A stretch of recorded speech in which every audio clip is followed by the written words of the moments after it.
السلام علیکم۔ آج جنگ کا 66واں دن ہے جو فلسطین میں جنگ جاری ہے،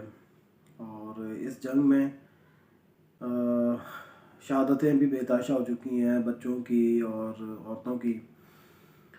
اس جنگ میں ہمارا کردار کیا ہو سکتا ہے، ہم کیا کر سکتے ہیں؟ سب سے پہلے تو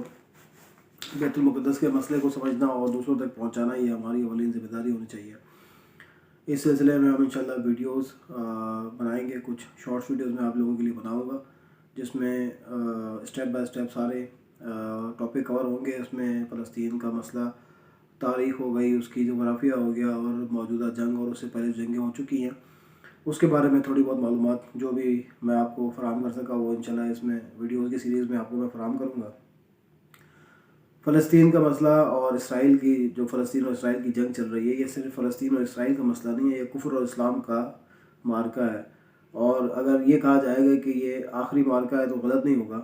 کیونکہ کفر و اسلام مکمل طور پہ اکٹھا ہو چکا ہے مسلمانوں کی تباہی اور بربادی کے لیے۔ جس طرح سے آپ صلی اللہ علیہ وسلم کی حدیث ہے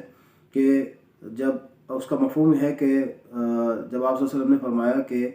ایک وقت ایسا آئے گا کہ مسلمانوں کو گاجر مولی کی طرح کاٹا جائے گا اور مسلمانوں کے اوپر بے تحاشا ظلم ہوگا، تو صحابہ کرام نے جب آپ صلی اللہ علیہ وسلم سے پوچھا کہ کیا اس وقت تعداد میں مسلمان بہت کم ہوں گے، تو آپ صلی اللہ علیہ وسلم نے فرمایا نہیں، کم نہیں ہوں گے، لیکن ان کے اندر دنیا کی محبت اور موت کا خوف اتنا ہوگا کہ وہ جہاد سے دور ہو جائیں گے، اور جہاد سے دور ہونے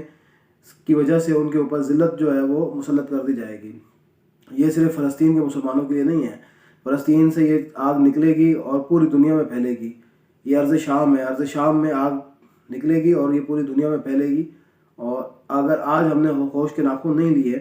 تو یہ پوری دنیا کو تباہ کر دے گی۔ فلسطین کے حوالے سے اگر بات کی جائے تو یہ صرف ایک زمین کے ٹکڑے کی جنگ نہیں ہے، یہ جنگ ہے کفر اور اسلام کا معرکہ ہے۔ بیت المقدس ہمارا پہلا قبلہ ہے،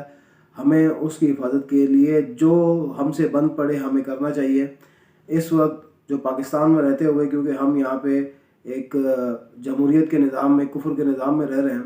تو ہمیں یہاں سے جو کچھ کر سکتے ہیں اس وقت وہ صرف یہ ہے کہ ہم بائیکاٹ اور احتجاج یہ ساری چیزیں کریں،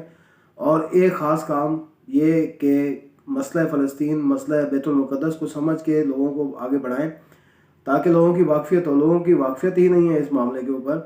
تو ہمیں جب واقفیت ہی نہیں ہوگی تو ہم اس مسئلے کے بارے میں یا ہم اس کے بارے میں کیا کوشش اور کیا کام کر سکتے ہیں؟ کچھ بھی نہیں کر سکتے جب تک آپ کو معلومات نہیں ہوگی۔ بہرحال کوشش کریں کہ اس مسئلے کو سمجھیں خود بھی اور دوسروں تک پہنچائیں، اور ہماری کوشش یہی ہے کہ ہم اس کو آپ کے پاس بہت ہی مختصر شارٹ ویڈیوز کی صورت میں اس مسئلے کو ہم آپ کو جتنا سمجھا سکیں اتنا سمجھائیں گے۔